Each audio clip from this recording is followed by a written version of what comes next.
Guys welcome back to our channel. Malayalam వాళ్ళు మళ్ళీ ఒక మైండ్ దొబ్బే మూవీ అయితే తీసుకొచ్చారు భయ్య. ఈ మూవీ వచ్చేసి November 21st అయితే రిలీజ్ అయింది మలయాళంలో.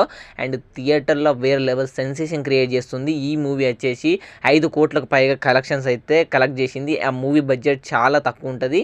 అండ్ 5 crores అంటే ఈ మూవీ బ్లాక్ బస్టర్ అని చెప్పొచ్చు భయ్య.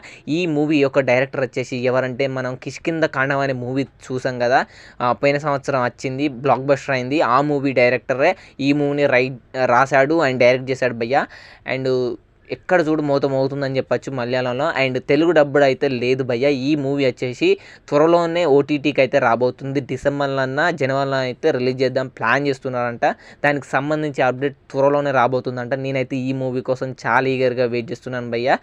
ఎందుకంటే నాకు కిష్కింద కాండం మూవీ అయితే చాలా బాగా నచ్చింది. అలాంటి కైండ్ ఆఫ్ మూవీ అంట ఇది. మొత్తం సోషల్ మీడియా హల్చల్ అవుతుంది మలయాళం సోషల్ మీడియాలో ఈ మూవీకి సంబంధించి. అండ్ నేను ఈ మూవీ కోసం చాలా ఈగర్గా వెయిట్ చేస్తున్నా. అండ్ మీరు ఎంతమంది ఈ మూవీ కోసం ఈగర్గా వెయిట్ చేస్తున్నారో వీడియో కింద కామెంట్ చేయండి.